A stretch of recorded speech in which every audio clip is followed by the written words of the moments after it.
All right, great. So the course overview is, the tagline. It may seem counterintuitive now that I've got you all here and pumped up about doing this. I say I have nothing to teach you. I took this from Buddhist stories. I'm not a Buddhist. I'm not trying to sell that philosophy to anyone, but I really like the stories where there's a master that, students come to him and he's like, I don't have anything to teach you because the lesson is they already have it. And ultimately that's what they get to. And that's really what the nature of this boot camp is as well. Um, the reason this is free and the reason we're doing it this way is because there are endless resources out there and they're all free.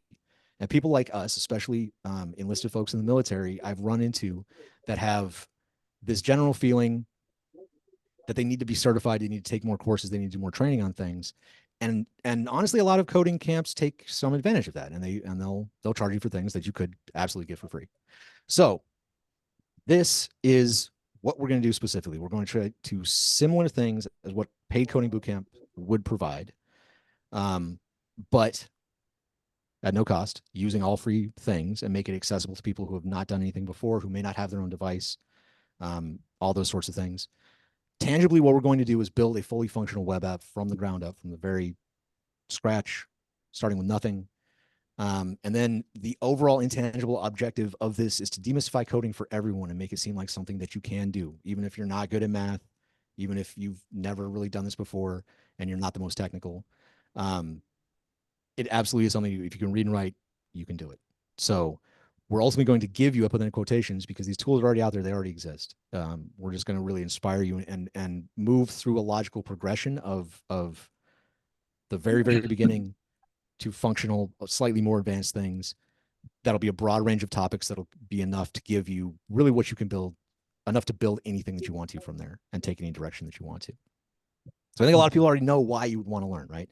So it's highly paid in demand, not just for developers. There's lots of ways you can apply these skills and make money. I've gotten paid quite well off of knowing how to do these things, and I've never been a developer in the seat of a developer, right? So, and also anything can be built if you know how to do it and you know where to find the resources and you know how to plug them together and you know how to read them.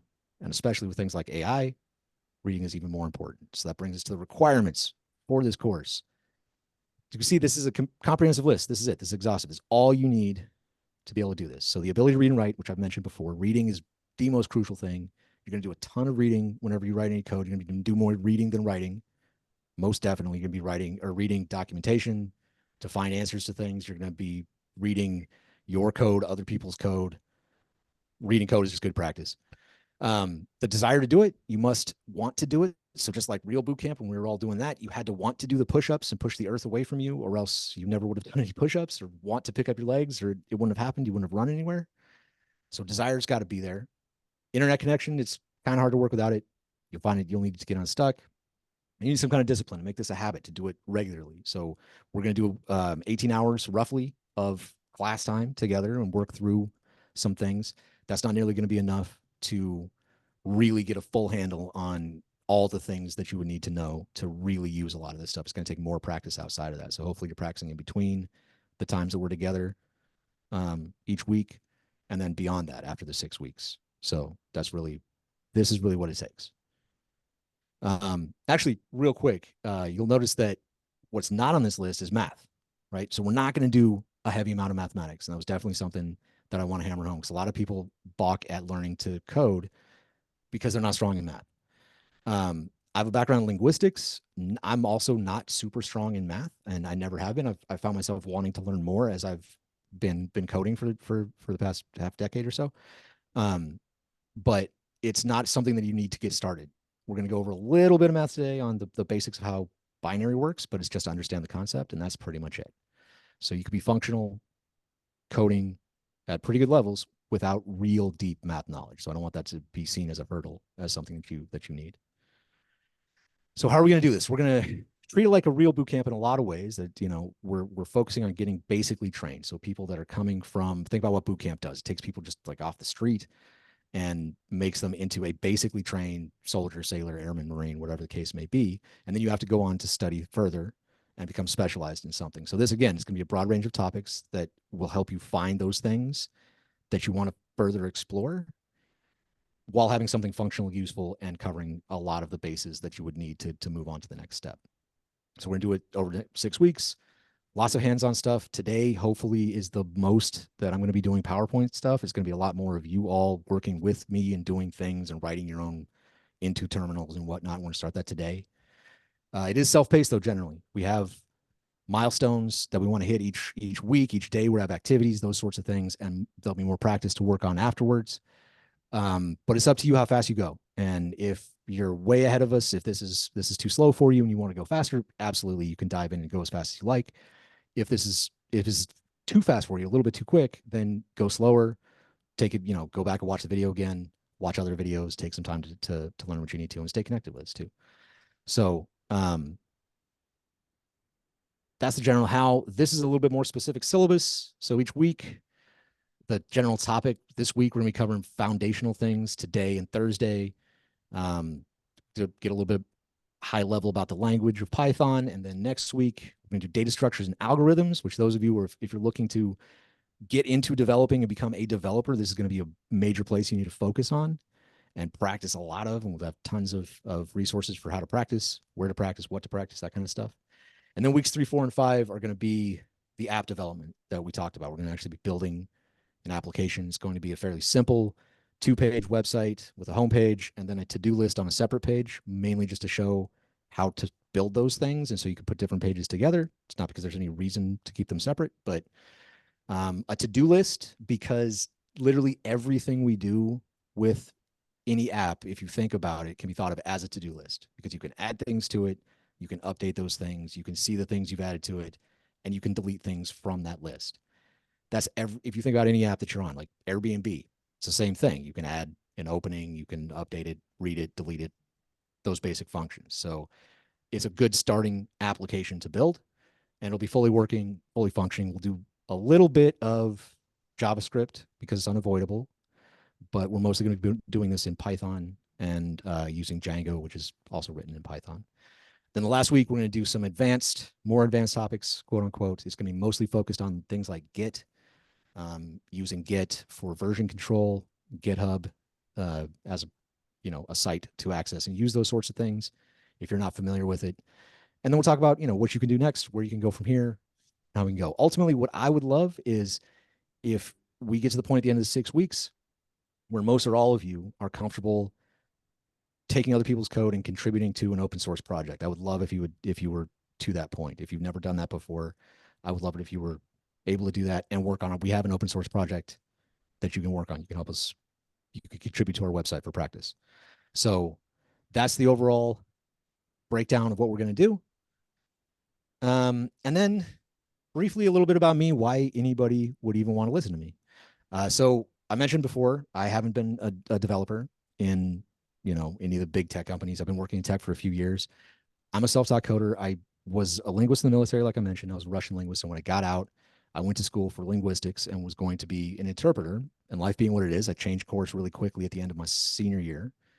And I ended up kind of stumbling into tech on the sales side. I worked in sales for a while, wasn't really my thing, and decided I wanted to learn to code. So I figured out how to put it around traveling to work on the train in the morning, at night after I put the kids to bed, those sorts of things, and found a way to transition out of sales into HR. I know they've got a couple of folks in here who are currently in HR, and I found ways to apply coding in those scenarios that I, was in. Say, the first thing that I built was a web scraper system that found disasters that had happened somewhere in the world, and it would run it against a list of our contractors, about 2,000 contractors, and just find who may have been affected by those things. For business continuity, we could tell teams they might be out of, contact, and might not be able to work.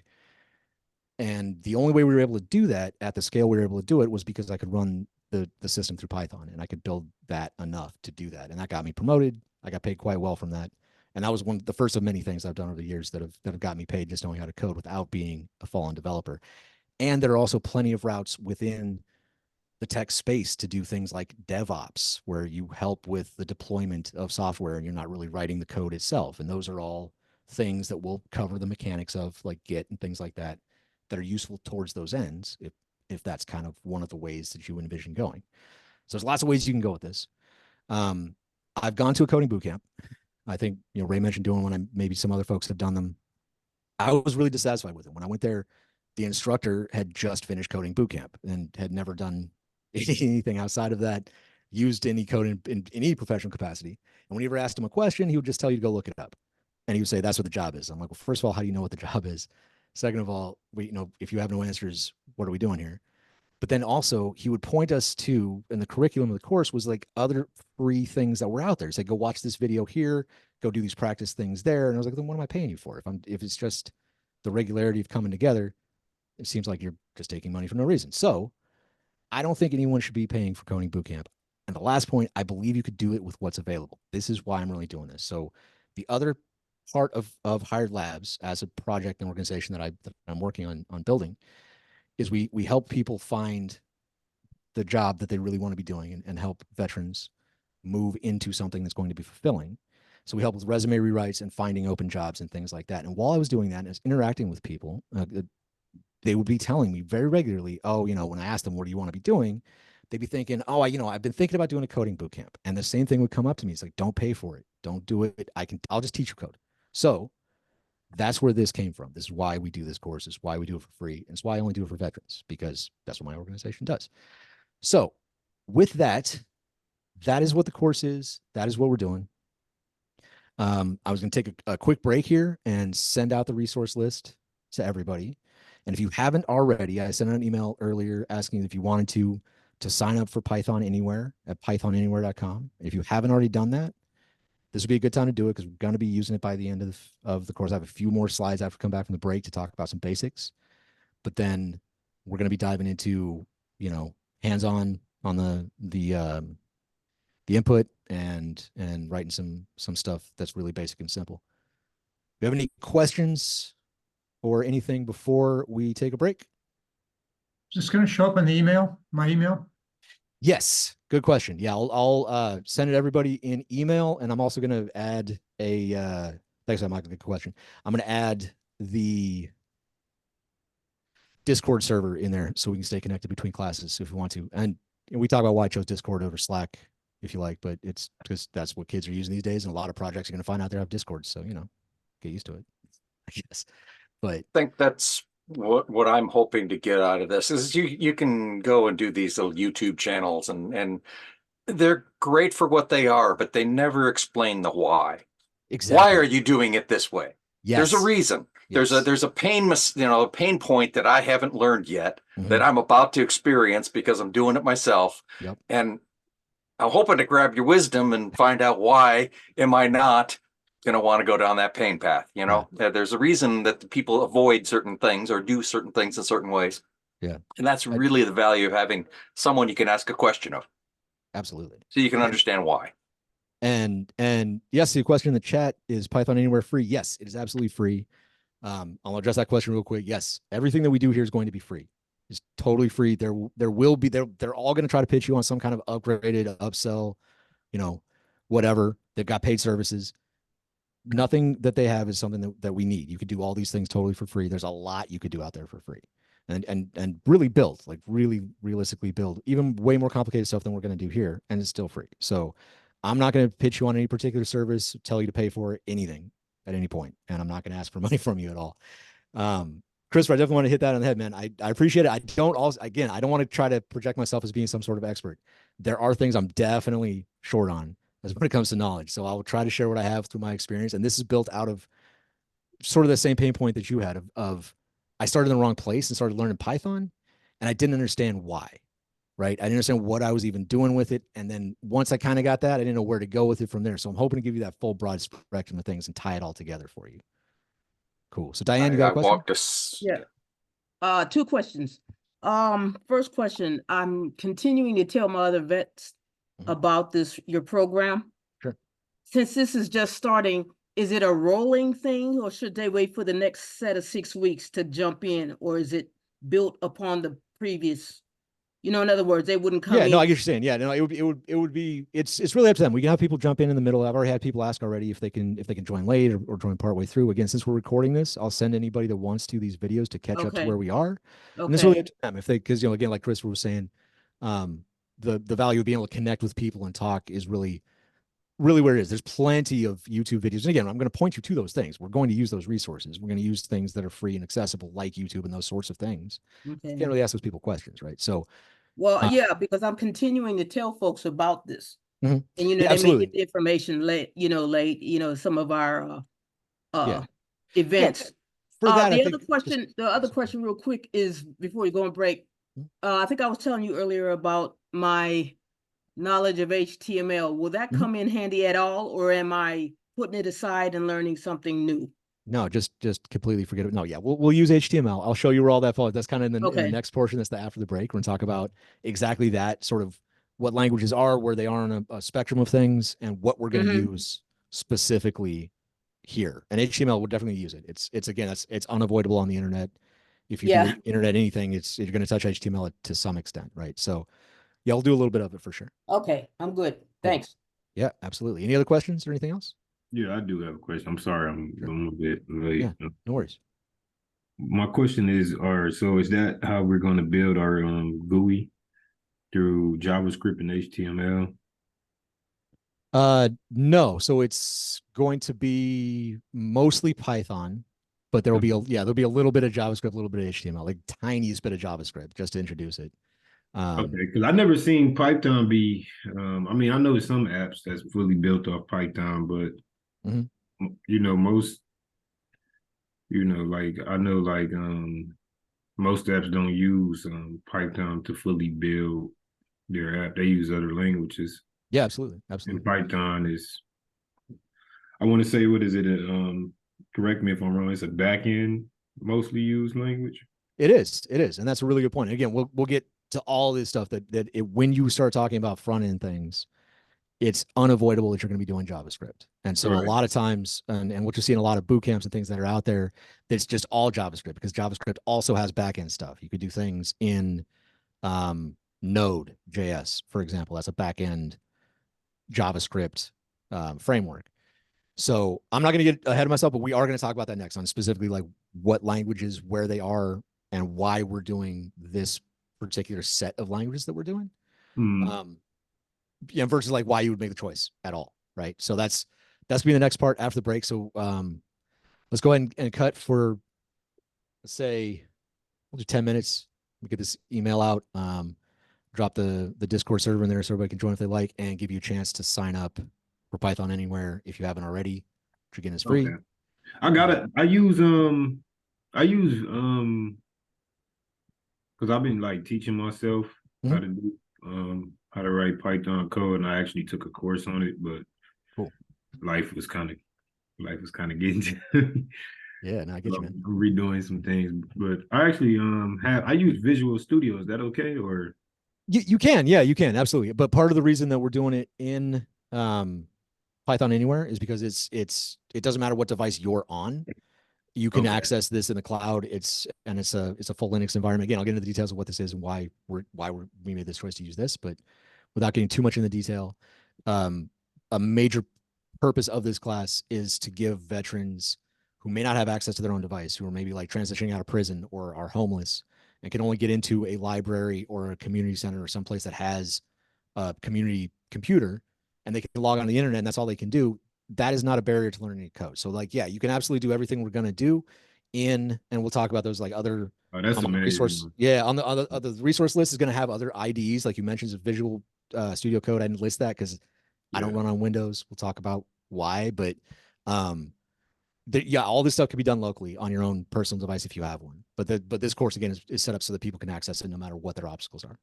Why? Because you want it to run for you don't want to reboot 3 times a day. So you use Mac OS then? You don't like Windows? No, I'm on Linux. But again, we're getting ahead of ourselves on this, man. Let's take this break, and I'll send out the resource list, and we'll talk about all these things. These are all like the very next topics conversation. So I'm glad we're this engaged. Are there any other questions before we hop? Briefly, are we going to have a curriculum? Do you have a curriculum laid out, or? Yeah, quickly. I kind of went over it quickly in the slide. I'm sorry. But no, that's no worries, man. Here, we'll just roll it back. Here it is. So this is kind of generally speaking what we're gonna do over the 6 weeks. The majority of the actual buildings between weeks 3 and 5 of the app. But we're gonna get started today actually using the command line interface on Python Anywhere. So that's why you should get it set up when you can. Okay, cool. Excellent. Anything else? I'm curious about week 6, but I'll be patient. All right. All right. Again, man, hey, this is self-paced. So if you really want to get ahead, you can maybe just hit me up offline. I'll tell you about what we're going to talk about then and point you that direction. But let me get this kicked out and let's come back here. I've got 1828 right now, so 10 minutes 38. We'll start again. Okay. Okay. All right.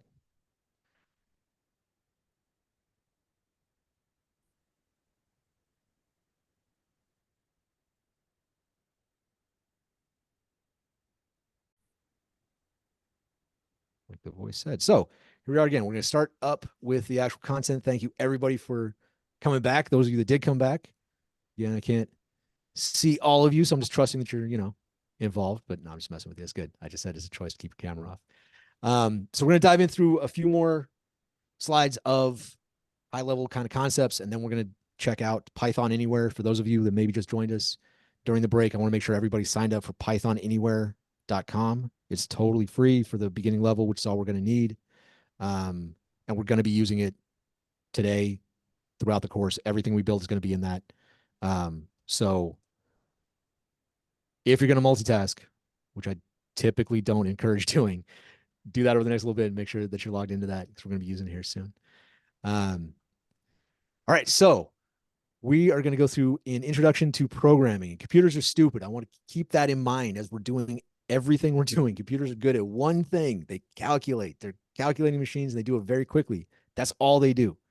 You could do a whole bunch of crazy stuff with that real simple ability, but you got to keep in mind that they're very, very simple at the root of it, right? They're not doing anything really complicated. We can use them to do complicated stuff, but if you don't tell a computer explicitly what to do, it's just going to stare at you.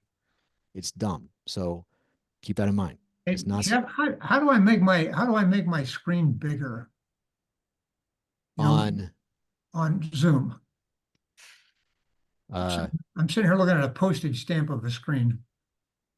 it should be a like a box to make it bigger, or try dragging the side of the edge of the little Oh, window. okay, let me try the edges. Yeah, Oh, there it is. Okay. that work? Yeah, okay. Nice. Thanks. Yeah, no problem. So generally speaking, as a concept, coding, programming kind of used interchangeably, even though technically probably different at some level. Doesn't matter for what we're talking about. The idea is that it's the concept of writing directions for a process, and it's explicit directions for what to do. As a practice, as a thing that you do, it's reading. We talked about this a little before, and I'm going to keep highlighting it. Reading is the most important part of it. You can do way more reading than writing. And as a profession, again, we'll talk about this. The whole point of a lot of this, a lot of the reason we are here, we are professionals. We're looking to add, change, move, supplement, or do something professionally. Think of this like a trade skill, right? Like it's just like welding or plumbing or anything else. You got to learn the basics of it, learn the tools of it, and then practice it a lot to get really good at it, right? So, and there's a lot of ways to go. So it's a trade with a ton of different options. What we're going to cover right now in the basics, we're going to go kind of from, this is somewhat in reverse order conceptually, because we're going to go from the bottom up. So the hardware all through the operating systems. And then we're going to end up sort of talking about the languages. Some of the questions that were asked before the break are things we're going to get into here about why we use the system that we're going to use, why we chose the languages we're going to choose, what those choices mean, how you make them for whatever project you're going to do or whatever you want to learn after this, outside of this, whatever the case may be. So really all we need to know with computing, this isn't a hardware course. When you keep in mind the CPU, central processing unit, that's where all the calculations are done. That's something that you have to keep track of. We do have limits of the amount that we have available on free things generally. So it's something you want to keep track of. If you're doing really complex calculations, you could run out of CPU space. Same thing with memory and storage. These things we got to keep track of and understand, generally speaking, and we'll get more into it next week when we talk about algorithms. We talk about space that's used in memory and with the processing space that's used or power that's used as well. So to separate memory from storage, right? Those are two kind of concepts of things that are stored. Memory is temporary, storage is persistent or permanent, and that's really the big difference. So when we're thinking about writing efficient code, we're worried about how much memory we're using. And when we're designing databases and things like that, we're more concerned with the storage and we're serving like static assets or those sorts of things that we're grabbing out of a bucket that's going to exist between times that we use our program, whereas memory just exists during the program. And then we just keep in mind inputs and outputs. Those are really important concepts throughout. In the hardware sense, your inputs are going to be keyboard, mouse, touchscreen, microphone, all the things that you can give information to the computer. And then the outputs are whatever it can give you back, right? So the screen, speakers, those sorts of things. These can all be accessed and manipulated through code. And so it's good to sort of conceptualize them in these buckets of these things and keep them straight in your head that way. Operating systems. We talked a little bit about this before. There was a question about using a particular development environment, VS Code, which I know is really popular on Windows machines. On Windows is a really popular operating system. But generally what an operating system is really just amounts to a program that runs other programs. So it sits on top of the hardware. It's really low level, but it is just sort of a container that runs everything else that you run. But it itself runs on the computer in a similar way that any other program runs. It is just a set of directions that are in files that the computer reads and executes. And we're going to talk a little bit about how it reads and executes because it's good to understand. But the three really big operating systems out there, as most people know, Windows, Mac, Linux. Windows being the really big, popular commercial one. Mac is also very popular with people. And Linux, you may have heard of with, nerds, or if you've done any coding already. And the reason that is there's a lot of machines use Linux stuff. So like a lot of remote terminals on servers and things like that are going to be using Linux. It's very widely used. It's an open source technology, so it's free. So if you just have a device of any kind, you can, download whatever Linux distribution you want. There's all kinds of different versions of it, and you can run that. At one point when I was learning these things, I decided I had a Windows machine, and I decided I wanted to put both Windows and Linux next to each other because I heard you could do that. So I figured out how to do that. And I tried running the two. And at one point I just got rid of Windows because it served no purpose to me. Everything that I want to do is on Linux. I don't play a lot of games. That's really the big holdup. When I talk to my kids, they're like, yeah, all the games I want to play are on Windows. I don't do that. So really the choice really is there. And the big other differences are Mac and Linux are both what's called Unix based or Unix like. So Unix is yet another system, another operating system. And Windows is not. It's a Microsoft thing, is totally its own beast. It's totally different. So a lot of the stuff that we are going to do, we're going to use Linux in this course, the Python Anywhere interface, the consoles that they have. We're going to use the Linux console. It's called Bash, the born again shell. It's what you would have on a Linux terminal. You could do the same things on a Mac system and a Windows system. The inputs might be slightly different. They'll be more similar on Mac. Like if you're doing things at home on a Mac off of the Python Anywhere, it'll be almost the same that we write on Linux. It'll be very, very, very similar. And Windows will be different. So you'll have to do a lot of translating for Windows. But that's pretty much all we're going to say about operating systems. So Unix philosophy, just understand kind of what's behind it and what's so cool about it. And we're going to get a little bit into these things as we go here. But generally speaking, it's the idea of writing programs that do one thing really well. So you think about the analogy of a Swiss Army knife versus a master chef's kitchen, right? A Swiss Army knife has all kinds of tools that could do all kinds of stuff. But if you're trying to cook this gourmet meal, a big room with specialized tools that do one thing really well, that's going to get you there a lot faster. It's going to be a lot easier. And then the other two kind of principles that are really just things to keep in mind are the write programs that are small, that work together, and focusing on text streams. So messages that go in between programs or devices or anything focused on the text and handling text. And that's a lot of what you're going to do inside a Linux machine, anything that's based on Unix. And the last part is user interfaces. So we're going to talk a little bit about this. We're mostly going to be on the second one that's listed here, the command line interface. But the big ones are a graphical user interface, or GUI, which is probably a familiar term for most folks, but anything that you point and click at, drag and drop, buttons, any of that kind of stuff.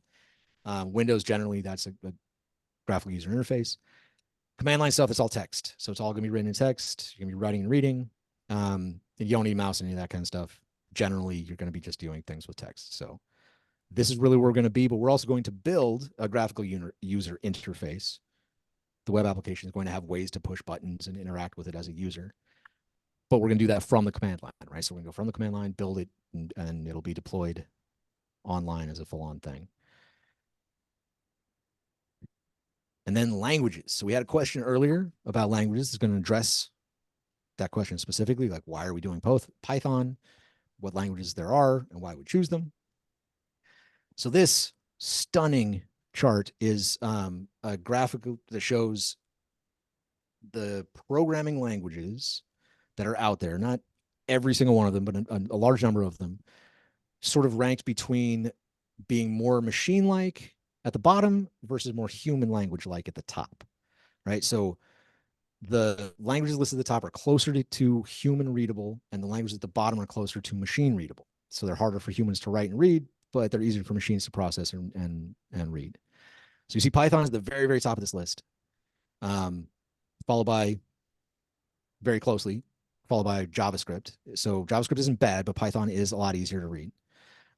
All these languages that are in green are considered programming languages, or kind of general purpose languages. There are specific reasons to choose one over another. Like, for example, if you want to do data science things, I know we have some folks in here that are already pretty good with data science and do that regularly. You're going to do a lot of Python. You're probably going to be doing these specialized ones like R and things like that. The reason we're doing Python here, even though JavaScript is more of the web use, there are a lot of web apps, and most front end things are going to be in JavaScript. So we're going to use a little bit here. I'm going to touch on it a little bit, but the reason we're using Python is because it's more broadly applicable to more things outside of web development. So it can be used for web development, largely on back-end stuff. And that's what we're going to do here. We're going to use Python, and we're going to use a framework, Django, that's written in Python to do web development. That's entirely possible. There are a couple of sites that do. I think Airbnb is built in Django, and still, it's a really popular framework. It's used a lot. But those are the sorts of things that you want to decide when you're picking language, either, to learn next, because a lot of times people use several of these. You don't have to stick with just one.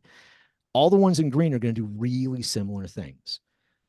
But again, it depends what the purpose is. So if you want to write iOS applications for, iPhones, you're going to want to learn Swift, because that's what that's for. Kotlin is for the same thing, but for Android. So if you want to write Android apps, Kotlin's the way to go. If you want to write games, you're going to be looking at something in C, probably C# down there, a version of C. If you're doing like applications for a desktop or something, you're probably doing Java. Java is really popular for a lot of things. Not to be confused with JavaScript. Those are two totally different things, as you see on this list. They're absolutely not the same. Have nothing to do with each other. Kind of unfortunate coincidental naming. But the red languages here are what are considered specialty languages. So these have a really specific purpose, and they can't be used for kind of generally anything. You're going to use them for just one thing. So that's stuff like SQL, SQL, which is for database interactions. It's a structured query language for relational databases, and we'll get a little more into that when we talk about databases and the versions that you could choose from, and what's out there and what to decide on. But SQL is fairly unavoidable, just like JavaScript.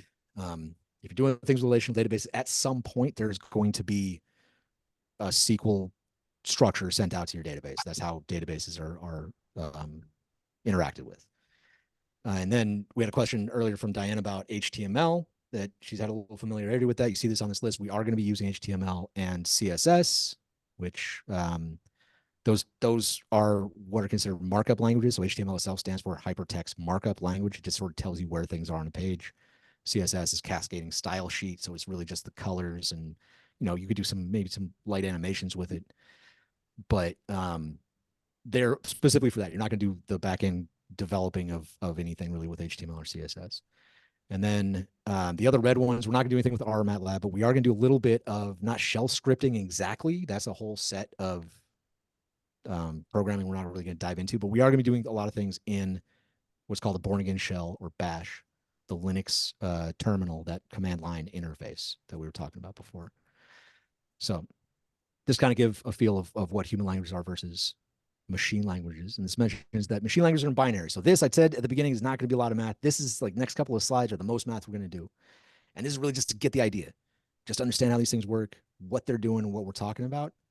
We're not going to be solving math problems. We're not going to be, dissecting this. But understand that binary is a system of numbers, just like our normal base 10 that we're used to, where we have 10 digits, 0 to 9. And we use this every day, right? And if you think back to grade school, we have the ones place, the tens place, the hundreds place, and so on, going from right to left. We don't read the numbers right to left. We read them left to right like we read everything else, like 1,245,000 or something like that. But the 5 in that number would be in the ones place, right? We know that in the tens. And so it's a simple concept that once you get enough numbers in one place, you have to go fill in the next place. It's the same thing in binary, except binary only has 2 digits available. So they've only got 2 spots you can have. As soon as you hit 2, you have to use the next space. So it's either a 1 or a 0.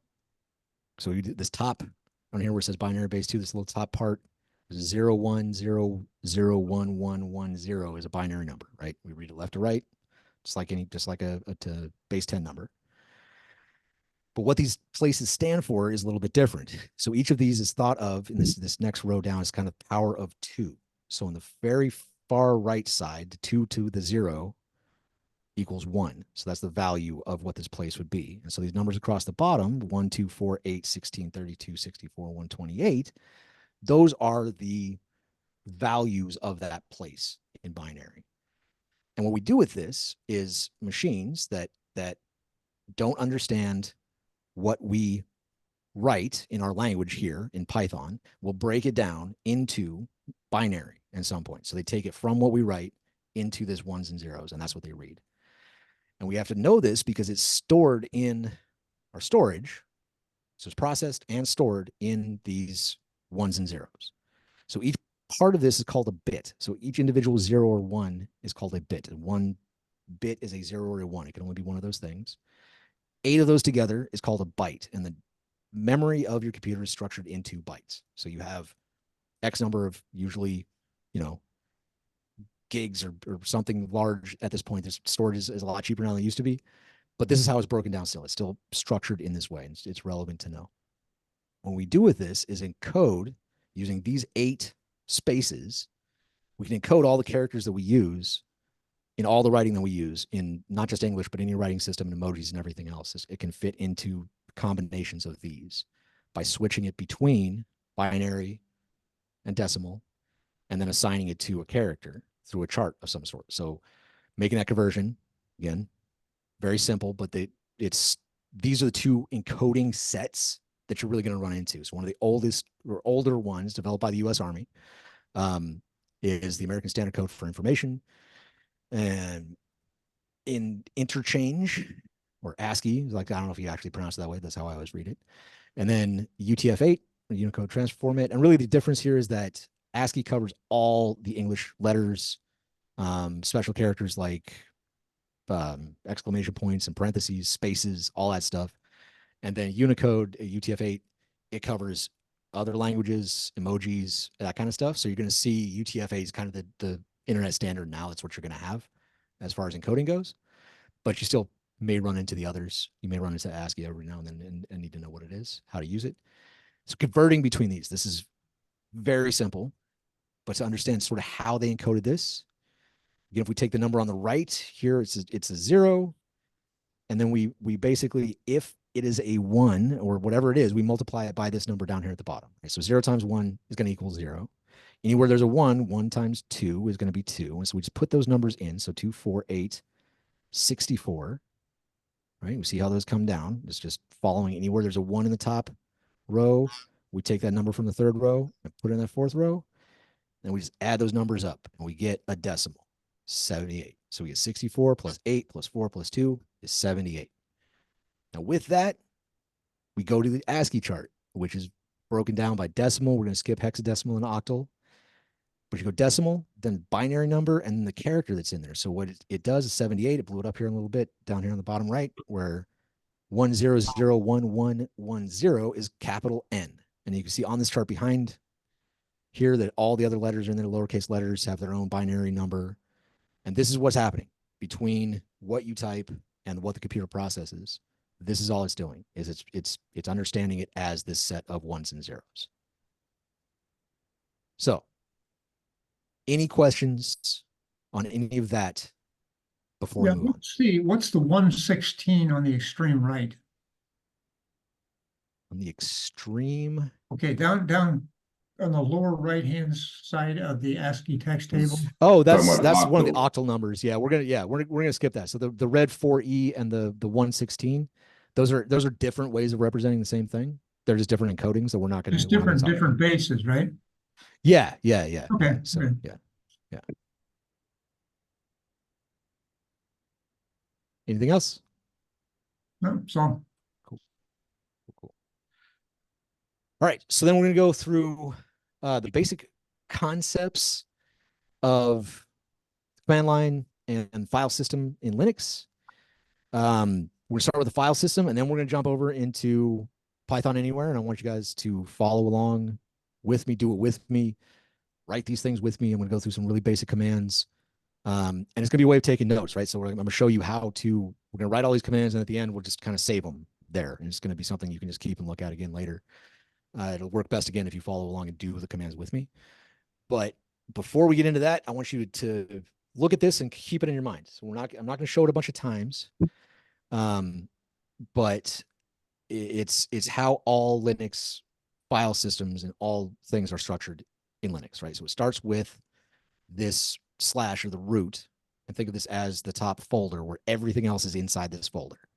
So call them directories. I'll kind of interchangeably use folder and directory, but it's directories technically. And so it contains all of the directories. So the second row of this, it's got etc, dev, home, usr, var. Those are all standard directories that come inside a Linux thing. We're not going to talk about what each one does and all that. This, again, could be an entire course just on itself. There's huge books you can get from the library. They're really great. Walk through all these things. Linux is actually pretty cool when you get into it. But we just need to understand where these things are and how to move around it and how to manipulate these things and work with them. So most of the time, you're going to be working within the home directory. And then underneath that, you can see this line draws down to 3 user directories. So you got Jono, Mako, Corey, and each user is going to have their own set of directories, right? So they're going to have work and photos, desktop, whatever other directory they got. All those things are just directories inside of directories. That's it. So it's just a file system. So it's a place to store files within folders. Very important. Just keep that in mind. It's really not more complex than that. Like even the most complex stuff that's out there is this. It's just files and folders. And it's the computer reading those files, making it binary, and doing it really fast. And that's it. So we're gonna keep this in mind. This slash, if we wanted to get to, like, say, let's imagine this work folder down here at the bottom of this directory, there's a, I don't know, text file. It's like appointments.txt or something like that. So the path to that would be slash for the root, the beginning, and then home slash the username. So Jono in this case, slash work slash name of the file, whatever I said it was, calendar.txt or appointments.txt or something like that. And that's how you would find that. That's where that thing is located. And again, this would be the same throughout. When we start talking about the web development and doing all those things, it's going to be the same principle. It's going to be nothing more than files in folders or directories being read by a computer and displayed in some way. So don't imagine any questions with that, but just in case, are there any questions with that? No? Excellent. So then with that, let's jump over into doing something more fun than looking at PowerPoint slides, because I'm sure you all spend a lot of time doing that already. And that's just lame. So if you haven't already, sign up for Python Anywhere. Once again, please go do that. It's totally free for the level we're going to use. They do have paid tiers. All the things we use are going to have some paid tier. I will not encourage you to pay any money for anything. Use the free stuff. It's fine. When you log in and when you set yourself up, it should look like this when you go there. This is your dashboard that has pretty much everything that you're going to be able to use here. We're going to spend a lot of time in the consoles up here, kind of on the right, where it says consoles, files, and web. Those first 3 are really where we're going to spend our time in this course. A lot of time in the consoles, do a little bit of files, and then once we build the web app, that's where we're going to be on web. Tasks is not like a task list. That's more for asynchronous tasks. So if you start doing something that requires a lot of compute power and you don't want your website to hang up and stop while it does that, you can send that task out somewhere else to compute. Tell your users on your website that, we're getting the data or whatever the case may be, and then pull it back. This is useful for things like web scraping or running APIs. We're not going to touch on that too deeply here. It's not real main part of this, but Python Anywhere has really good documentation.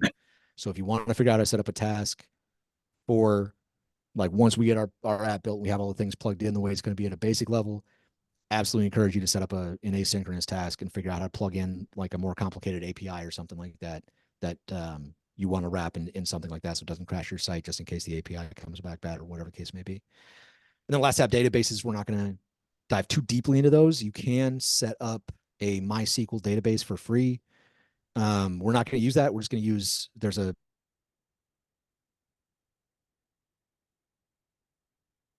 that we're going to use. And for what we're going to do, we don't need anything really complicated. But that comes standard with it it's just for development. So if you want to do something a little bit more thorough, you're probably going to want to hook up another database. So again, we're not going to get too deep into this course. We're not going to mess with it. I'll show you how to do it. It's very simple. And again, something you follow the documentation on to go with further. So one of the other cool things about Python Anywhere, and it's up to you if you want to do this, but it could be helpful. So you can designate me as your instructor on this platform, and then I can go in and see your files. I can upload files to you directly. I can see your consoles, and I can work with you. And I'm pretty sure that's up in account and then under education, if I recall. Yeah, if you go into account, and then under education, then you just need my username. I guess I wasn't looking at while I was talking. Sorry, people were sending me messages I wasn't quite looking at, but I'm going to put in here my username so you know it. If I skip something important in the text messages in the chat, please take yourself off of mute and just ask me, because I'm not always looking at the chat, just so you know. Okay, I'm looking at what I think is the console. It's got all these all the pricing for the paid ones. Is that the right Yes, place? yeah. So if you look just to the right of that, there should be some other options like that. Again, they'll try to tell you like upgrade, downgrade. Then there's security tab, then email, then education. Okay, yeah. Oh, educate. Okay, Yep. there we are. Right. Education. And so then in the Zoom chat, I just put my the username I'm using for this instance. It's Hired Labs DI42, drill instructor. Like I gotta use that when I can. It's boot camp, right? So Yeah, of course. Okay. so then Yeah, take old that and then habits are hard to break, right? exactly. So then you can add me as a teacher if you like. And then again, if you get stuck at any point, then I can come in and look at what you got. I can upload files directly to you. If you get really stuck and you just want to use the files that I've made or I have as examples or something like that, I can upload those for you. I'm not going to do that for everyone. I know that's something that we could, like, I could just have spent the time to do this as pre-work and upload everything. You know, I have like beginning and ending files and stuff like that, but I really want us to just build everything from scratch. I want you to get the habit of doing that, creating stuff from nothing. See how easy it is and just go practice it on your own. It's really the idea. But if you get stuck and hung up, this is a way that I can come kind of help you get unstuck. So Okay, I don't see. I got the chat open, and I don't see where you sent the. did anybody else see it? I don't see your username. Maybe I gotta scroll down more. Mm-hmm. Yeah, I've already inputted it. Cool. Oh, there we go. Yeah, a bunch of you already added me. Cool. Is that Hired Labs D142? DI. DI. Okay. Yeah. I'm gonna copy it and do that. Yeah, nice. All right. So back on the dashboard. We are going to go from here into the console. And the consoles have a bunch of choices. You're going to be limited to, I think, 2 on the free version, but again, there's plenty. So right here it says start new console. There's several options underneath. So we got Python, IPython, PyPy. We're not gonna mess with any of those. You know, there may be a reason you want to do that, but we can access a direct Python interactive shell straight through the normal bash shell that we're going to use under here under other. We're going to use bash where we're going to be. Just to say, with these are IPython. If you've done anything with Jupyter notebooks, that's the same. So if you use one of these, it'll look really familiar to you. PyPy is like an optimized Python thing. It goes a lot faster for some stuff. Again, it's just not anything we need to mess with. We're just going to go real basic stuff. But we will probably be using it. We'll use it Python 3.1 or 3.10, sorry. Versions are a huge deal in Python. We'll talk about more about that on Thursday. For right now, we're going to focus on Linux, command line interface, and some basic commands to get you started moving around in there, moving files, folders, that kind of stuff, because we're going to be doing that to run our Python code to do, you know, to make the files and then write the code in those files, right? So I want everybody to open up a bash shell on here where it says other, it says bash. Just click on that. And how did you get into that screen you're in right now? this is where I'm at right now. Yeah. Here, one second. Yeah, that one there. This one. All right. So when you log in, this should be the default place you go. And then, But I got to the part where I put your name and the teacher's name, Hired Labs, PI 42, and then Yeah. what? yeah, right. Then you got to come back to just the dashboard, just a regular At the Python top? Anywhere. Yeah, just go back to get back to your regular dashboard. Exit out of the account login part. Jeff. Mhm. I haven't signed into Python Anywhere yet. Do I have to leave the Zoom and then come back? Shouldn't have to, no. You should be able to do both.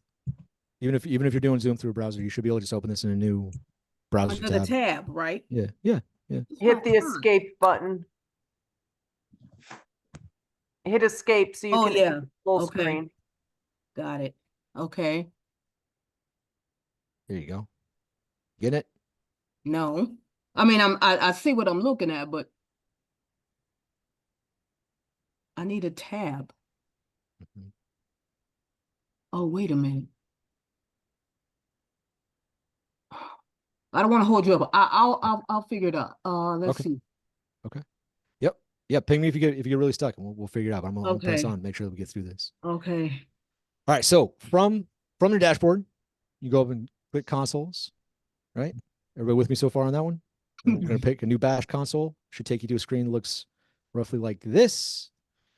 Let me know if it's too small. I can kind of zoom in a little bit. And this is going to show you, it's got a time stamp here. This is probably UTC. And then this little tilde, a $sign, and then your red square that's your cursor, right? So the tilde represents the file structure that we're just looking at as a shorthand for your user location. So this is the directory to your user home spot. The first thing we're going to start doing is figure out where we are at any point. If you don't know where you are and you want to know what directory you're in, the simplest way to do that is just type directly into this PWD, which stands for print working directory. And then when you hit enter on that, just PWD enter, and it's going to print out the full path to that directory. So it's going to have the /home, which I showed you before, /username, and that's where we are. So that's really just expanding what this little tilde is and showing you the full path. So the shorthand for it, you can use the tilde to reference it if you want to get back to this. I'll show you how to move things around and move around in it in a little bit. But while we're here, so normally when you go on, let's say a graphical user interface and you click on a folder and it opens up, you can see what files are in there. We want to do the same thing. We want to see what files are in this directory. So we use the ls command, which stands for list. Just type in ls, and when you hit enter, it's going to list everything that's in there. You're not going to have the same stuff in there. You're probably just going to have a README text. These are things that I've made to play around with, things that I'm going to use, like anything that doesn't have a file extension. Like this has .txt, this says my site. So the my site is a directory. The other ones are files. And this is just the basic ls command. So this just lists everything out in a straight line. I like stacking them up top to bottom. It's easier for me to read. And there's a way to do that. So with pretty much any Linux command that you have, you're going to have the base command. So what we've done so far with PWD and ls. Then you can also add options or flags that adjust the behavior of that thing, right? So it could do different things. So for example, since I like stacking my list to be more of a kind of vertical stack, the way you would see it when you open something up, I do a dash to add a flag. And then I type in L, so that'll make it vertical. And we'll see what that looks like. So then the output is this. And it gives a lot more information as well, more than just the names. The names are over here on the right, the same file names that you see up here on the long list, but they're stacked top to bottom. So it's just, I prefer that. This also shows you who has access to it. That's what all this on the very far left, the -RWX and all those things, who owns it, who's changed it, update times, dates. So if you need any of that information, this is a good way to get it. This is very useful. And I also like doing, so this, these big numbers here, we got 267 kind of before the date and 232.47, these things right here. Those are the sizes. And that's in bytes. So that's a little hard to read. So I also like putting in LH. H makes it human readable.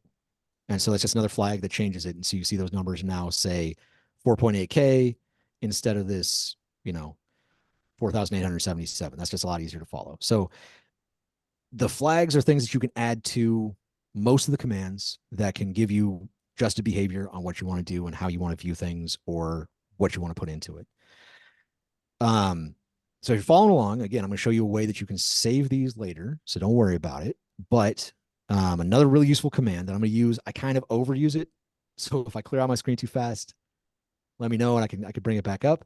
But if you just type in the word clear, it'll take everything off this entirely and just take it back to the beginning, which is great. And I prefer doing that. So if you want to find any of the flags options, you don't remember what a thing does, but you remember the root command, you can almost always type in 2 dashes and then help. When we do that, it'll bring up an abridged version of the documentation for that command. So this is the full on, it talks to the top. The very first thing you say is usage, and then it has the command name, right? So that's ls, that's the one that you typed in there. And then it'll say option, which these are usually your options down here, and then file, right? So you can put, it usually says a full English description, list information about files, the current directory by default. So again, you can reference other directories if you know the path. And then it has some more information about it, and then it has a list of all the flags you can use, what they do, right? Here's the H that we used. There's the L that we used. Long listing format, but there's a whole bunch of other stuff you can do. And you can go in there and mess around with it. And then another way that if you want to find out more details about a particular command or you don't remember something about it is you could type in man, which is short for manual, and then the command. And then this is going to give you the full documentation that's written out and exactly what it is. And so it has more thorough descriptions of everything, and it's got literally all there is to it. The interface here is a little different than when you just type in help. When you just type in help, it just pops up on the thing, and you can scroll up and down and see it. This locks you into an actual separate page. So something that's good to get used to is if you get stuck at any point in a console or in your terminal, if you're doing it on your own computer or anything like that, this says down here at the bottom, you could press Q to quit. So Q is always a good option to try to get out. Escape is always a good option to try to get out. But if you really get stuck in a loop when you're playing around in the command line or doing any of these things, and it's just not working, just close the terminal. It's okay. You'll probably be fine. And don't be afraid to play around with this. But if you want to do this man page and look through it, you got a page down to go through instead of scrolling, or you can use the arrows to go line by line to go through it. And then hit Q to exit, and it automatically just pulls it off the screen. So those are ways that you can see where you are in the file structure, list the items that are in that directory or any other directory that you want to look at if you type in the entire path.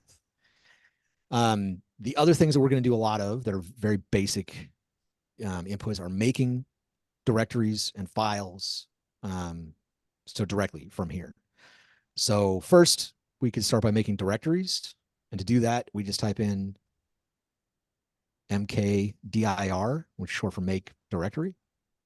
And then you just name a directory. You come up with whatever name you want to. It's not going to be, can't use, obviously the same name of something that already exists.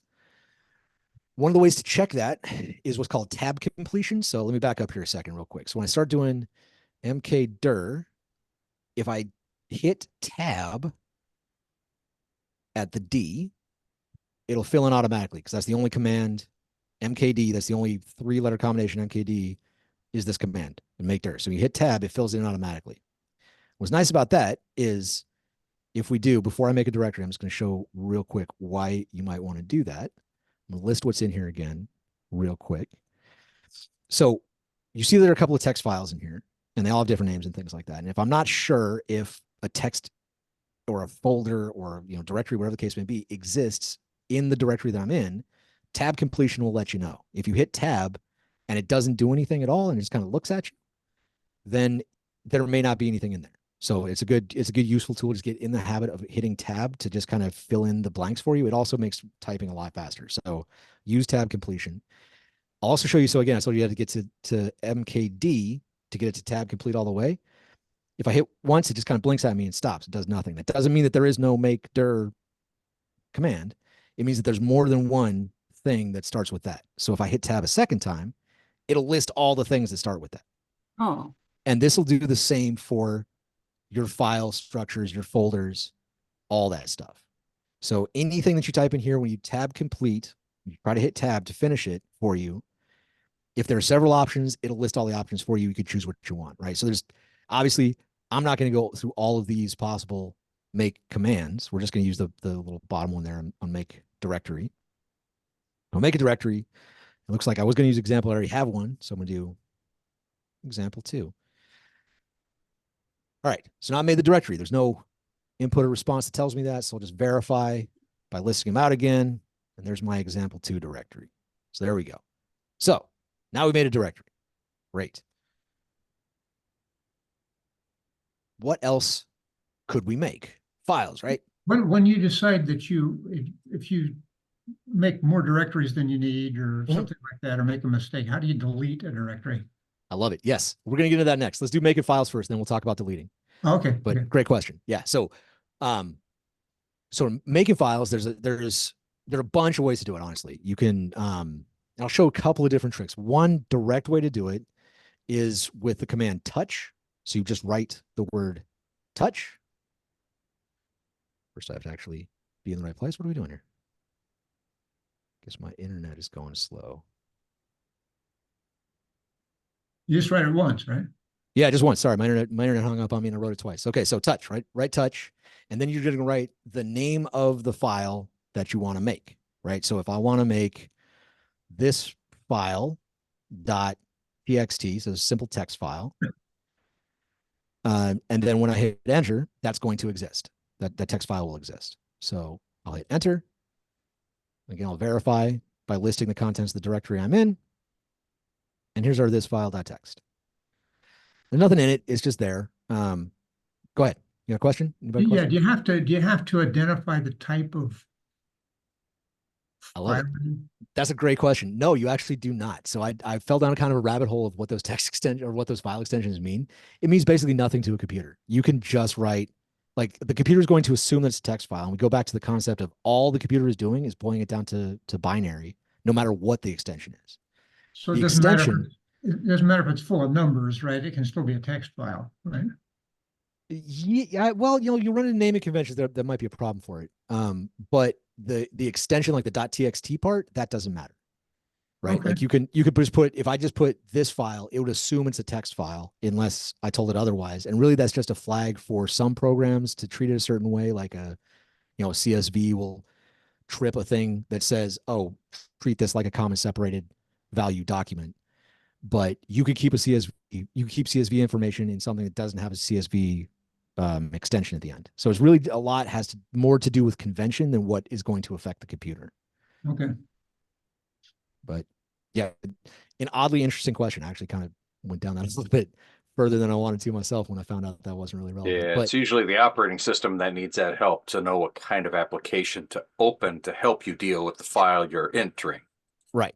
So if you're not messing with that, it really doesn't. And again, it's kind of the base assumption is text. So if you're just doing a text file, you don't really need to do anything with it, much of anything. But yes, that's true. It's mostly to help the operating system. So, all right. Any other questions about that? How you use touch to just make a file? We'll do some other methods on making things. One really cool one is using in a built-in text editor. So there's a question about VS Code. And if you look at the resource list that I sent out, those of you that I sent it to, there'll be integrated development environments are listed in there. And, there are a handful of them. I didn't list VS Code, just again, not really my thing, but there are plenty of options out there. I listed like PyCharm and Sublime That Text. does run on Mac as well. Yeah. There is a version for Mac, and it works Yeah, just and as it's fine. good. But It's good stuff. But so the same, like all those things, again, the text editors, and they have a certain set of things that they do. There's one that is built into the Linux terminal that you can just access whenever you want to. And you don't have to download anything, do anything special.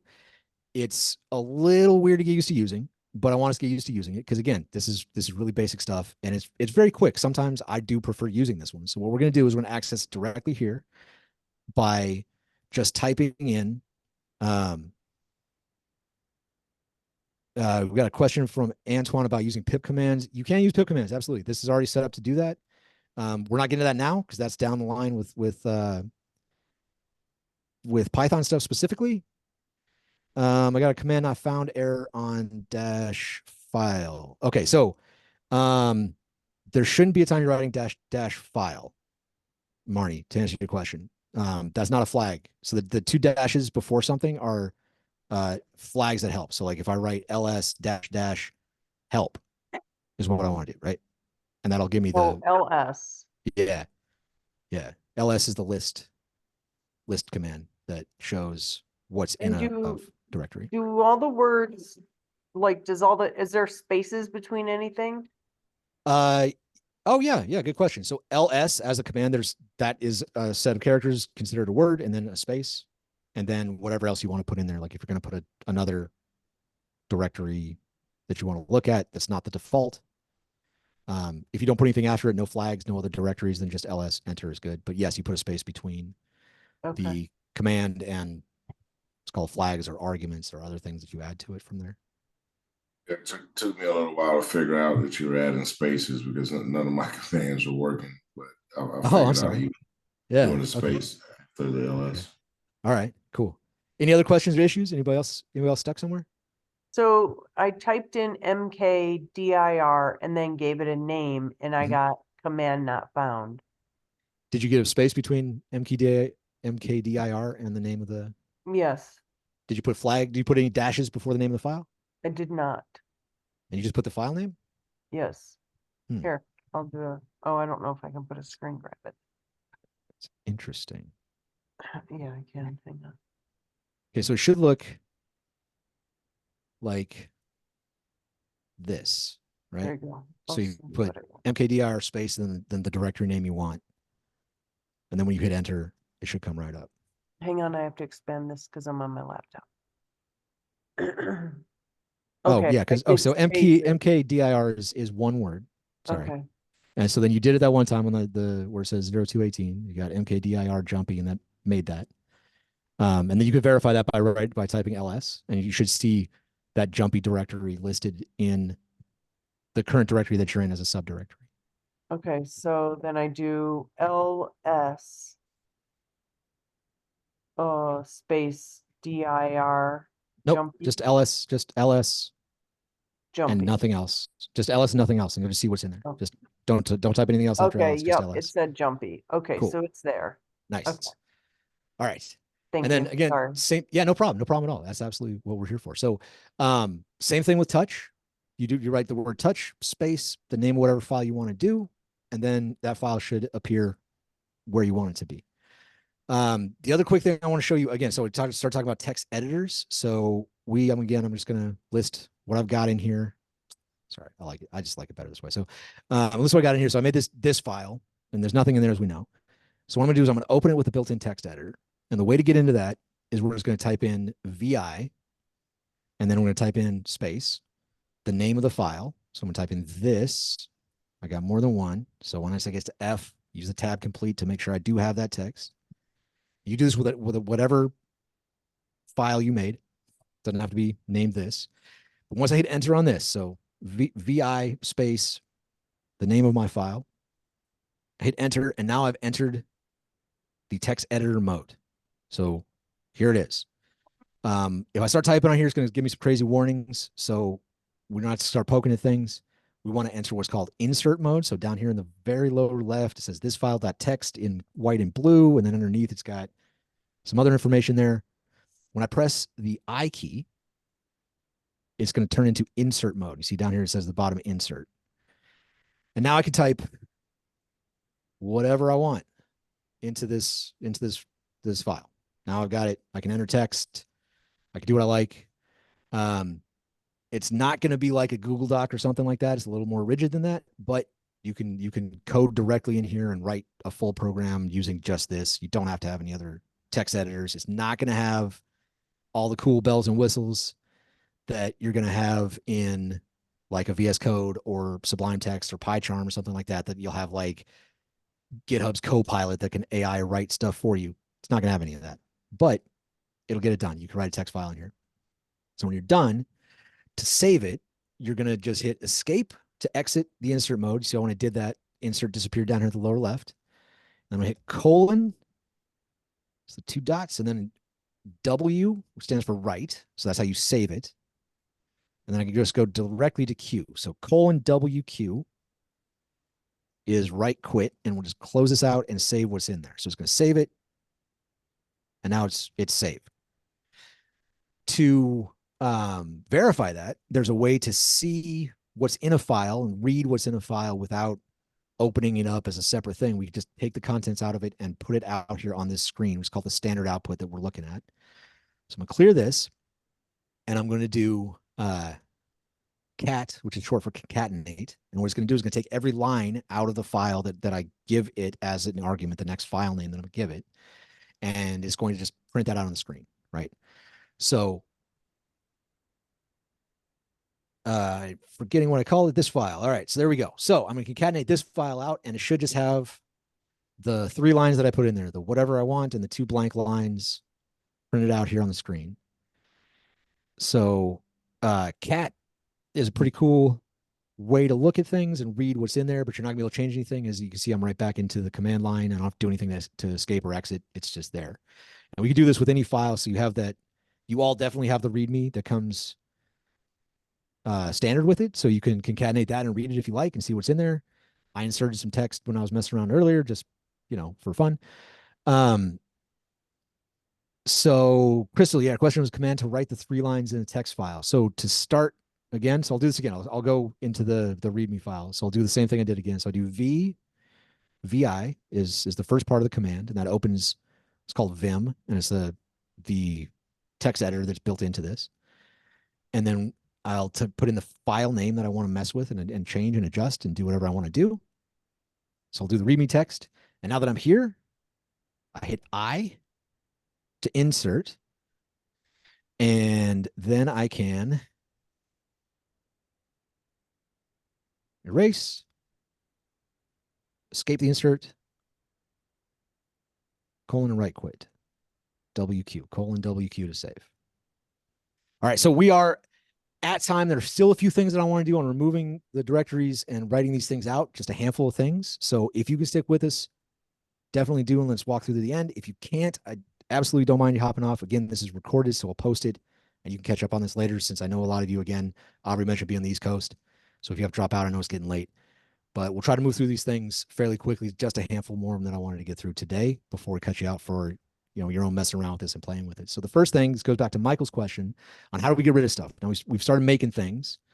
And so what we're going to do, see you later, Marnie, thanks for coming. I'm going to list what we have to see what we got, and then we'll try deleting some of this stuff. So say example 2, that was the folder that I made or the directory that I made when we first started. So let's just do rmdir is remove directory. So you type in rmdir and then the name of the directory that you want to remove. So I'm going to remove example 2. And it will just do that for me. So if I can verify again by looking at my list, seeing what's in there, there is no example 2, is example 1. These are alphabetically, no, not alphabetically right, but they're in there. So it was underneath example 2. Example 2 was underneath example 1. It's not. It's gone. So I've deleted it. What's cool about RM? Yeah, go ahead. Okay, so that directory is now, is it now gone forever, or is it like Windows, for instance, where you can put something in the trash and then you can dig it out again if you need it? Nope, it's gone. It's Okay. gone for good. So be careful with this. And that's also a good point of what I was going to next. One of the nice things about the command rmdir is it has a failsafe built in to where it won't delete a directory that has something in it. So for example, this poker directory that I have on my list, it's something that we're going to use like down the line, week 6 at the end of the course. So if I wanted to try to remove that, it's got something in it. Well, actually, hold on. Let's show you that it has something in it. So first I'm going to do ls, lh, and then I'll do this poker one. So it's not the directory that we're in, but it is this directory. So that's what's in that directory. So it's just one other directory. If I want to see what's in there, again, I could list again, but there's just a single file in there. So what I want to do is show you that this will not remove that. When I try, it'll say failed because the directory is not empty. So this is nice to guard against, Michael, what you were just talking about, because when you delete something, it's gone. There's no getting it back. It's done. That's it. So that's one of the risky parts about working in the command line. That's why also I suggest you play around with it here, where you're really not going to break anything because it's online. It's not your own computer. But there is a way to remove folders that have things in them. So let's say, for example, I want to get rid of this folder and say, okay, I don't want this folder anymore. Well, actually, before I get rid of folders that have something in it, let's start with getting rid of files, because it's the same command to get rid of files that you use to get rid of directories that have things in them. So let's start again looking at what we got available with the full flag command. So we get in a list that I like. And let's just erase this file that we made just now. So that command is just rm for just remove, and that's for files. So rmdir is for directories that are empty. RM is for files. So we do RM this file, and it just takes it. And again, just like before, that's it. It's gone. There's no getting it back unless you want to be some kind of, forensics expert or something. But you're not going to grab that one back. It's not in a trash can or in our bin or anything like that. It's done. So Okay, there is no more this file, that text anymore. On the second blocks with files down at the bottom, it's not there. That's what you're showing, right? Yep. So Okay. it's in this one. And then I ran the RM command to remove it. And then I listed it again and verified that it's not there. So this one is the one that's last. I removed the this file.txt. Okay. And similarly, if I want to remove, show the list again of what's there now, the poker directory that we have another subdirectory in, and there's a file inside that directory. I'm gonna use the same command, RM, for remove. So this time I'm gonna add some flags. So I'm gonna add the R flag, which is short for recursive. And if you don't know recursion, it's something we're gonna get into next week when we talk about algorithms. It's kind of like self-referential. So it means it's gonna loop through and just keep doing the remove command over and over again until it hits the end. So I'm gonna do R, and then I also add the F flag, which stands for force. So that means if there's any protected files in there, it'll get rid of those too. So this is the definitely get rid of all of this stuff command. So we know we want to get rid of the directory. This is how we're going to do it. So this is any directory we want to totally get rid of. Doesn't matter if it's full or not. And once again, it comes to that warning that there's no coming back from this. So once I erase this, it's gone. And to show that worked, again, we'll just list again after running the command, the contents of the directory we're in now, and there's no longer a poker listed on this where there was up here. It was between my site and practice. No, it's just Okay. practice. Jeff, why would we want to remove these?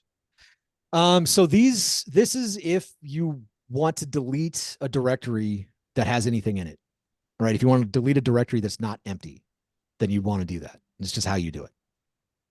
But why would that be necessary? There's all kinds of reasons you would do that. I Just to mean, kind of, I don't know. Maybe I'm trying to follow along. I'm trying to Okay. do what you're doing, but of course, mine, I don't have any files, so it's not set up like that. But I'm just trying to figure out why. Like, if you created this file or this directory, then why would you want to get rid of it later? to free up space, all kinds of reasons you want to get rid of something. Like, So you wouldn't. I mean, so if you no longer need it or whatever, and just yeah, it's just trash you want to get rid of if there's something you just don't need. So that one, again, the reason I got rid of that one as an example, and I want you to go and play with these things and use these commands, make directories, put files in them, trash them, do that over and over again just for practice, get used to it, because there will be a time when you're going to run into it. Like, for example, that poker program, I'm going to run through how you can download that and run it in this at the end of the quarter, like towards week 6. We're going to do that in week 6. So I don't really need it to be there now. We're gonna start it totally from scratch, make the directory again, and pull that code right back into it from where it was from now. So the reason I wanted to throw it out now is to give you an example of how to do that when you wanted to do it. So if you wanted to practice, you could do, make dir and then put a file in it and then get rid of it. Just again to be familiar with these things. So does that answer your question?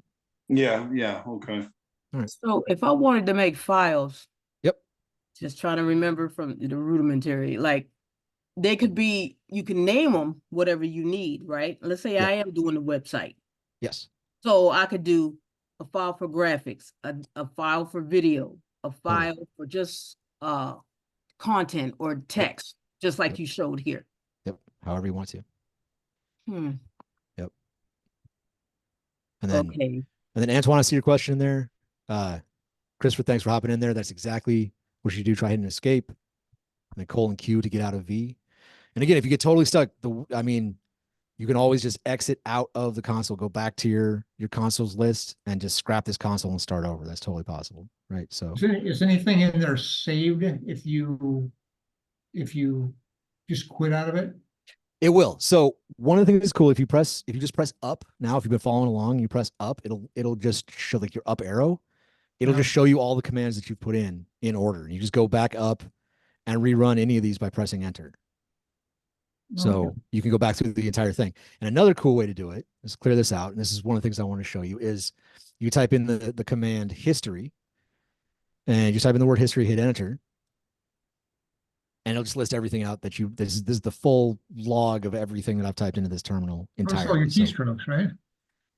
yeah, so this is basically just the commands that I put in there. Okay. So this is going to go back a lot further than y'all's history probably. Mark, stick with us, man. Don't feel lost. If you're too lost, dude, I can stay on with you and we talk about it. But yeah. So this is a way that you can just look at everything that you've typed in so far, and you review it that way. Even if you come back to this terminal. So if we go flip over, I did this in a new tab, just keep everything open. But if you go back to your consoles part of Python Anywhere, the console that you're in is going to be listed here. And so you can open it later and it'll be saved. So even if you close this tab, right, I close that tab and then I'm going to enter it through here. So I'm coming back into it entirely and it's still the same stuff is there.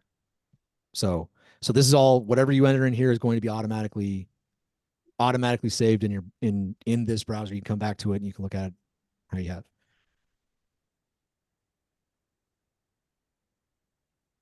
So yeah, Antoine, I see your question about why you're getting an illegal name. I'm not sure. You may have not typed it with the proper spacing between when you're was this trying to make touch or using touch as the command? You take yourself off mute if it's faster to talk, man. Oh, sorry. I didn't want to be rude. No worries. Absolutely But, no worries. no, when I created the file, Mhm. we use make directory to create a file, right? Or is that wrong? No, yeah, that's Okay, why you're getting the error. That's why I got that. Yeah, because it doesn't want a file extension for a directory. So yeah, to make a file, you can use touch as the command. Just touch. Okay. Yeah. That's what it was. Yeah, you just Yeah. said. Yeah. Cool. So Are all touch these and then listed someplace? what's that?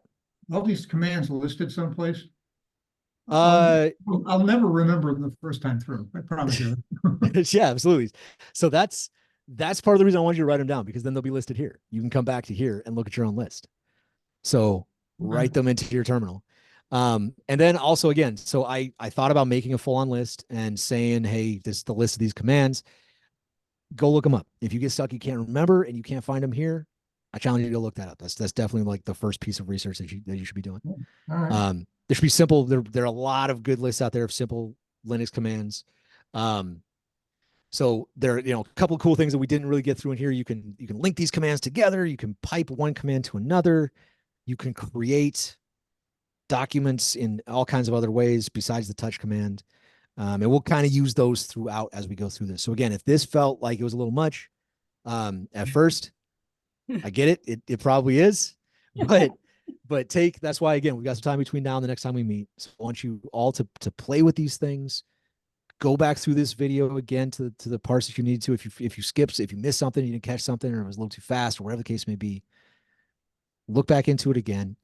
We'll be using this a lot. So if you still run into problems, you still have questions with how you're going with this, that's okay. This isn't the only time we're doing this. We're going to be doing pretty much all of our stuff right here. And next time we come to class next week, we're going to be in here again, or next week, sorry, Thursday. We'll be in here again. We'll be doing some, basic creating files, folders, that kind of thing, but we're going to be focusing on Python and running actual Python applications directly from here. But it's not going to be much more complex than what we've done thus far, right? So I know, again, Mark, if this feels like a little much, it's okay. It's not going to be too much harder. But if this is a struggle, just give it time and keep trying at it, man. It's really not. It's simple but not easy. I don't know how to put it any better than that. There's a lot to it, but the concepts, if you keep in mind those things that we went through briefly at the beginning of today's lesson about the concepts, high level of what this is doing and how you're doing it and why you want to do it, this is really going to be where we're going to build on top of this. So practice.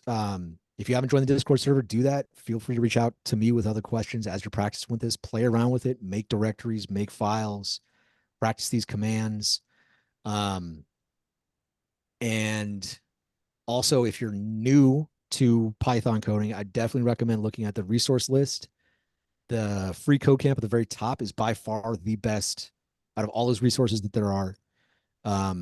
I highlighted a few that I think are particularly useful. There's a someone now, it's an older lesson, but it's Python for everybody. That's great. It's a set of YouTube videos with some kind of click through answers, things that you can do, a little bit interactive that explains the language way better than I could. This guy does a really good job of it. Get through as much of that as you can. It's probably more than you could reasonably fit between now and Thursday. But have a look at those and play with this. And when we come on Thursday, we're going to be doing more of this and then diving a little bit more into that. And then again, anybody that joined late, you probably didn't get the email from me about the Discord channel and the resource list. So I will follow if you joined in the group. I think Brandon, you're probably in that section, right, where you joined after the break.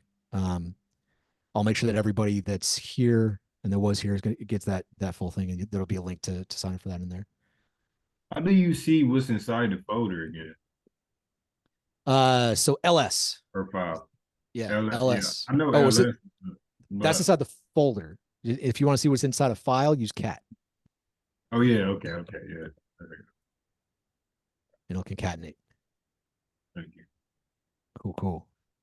And then RMF to remove by force. Yeah. So if you just want to remove a file, you probably don't have to remove it by force unless it's like protected in some way. You could just use RM and then the file name most typically. But again, unless it gives you an error that says you can't do that, then you could throw the F on there.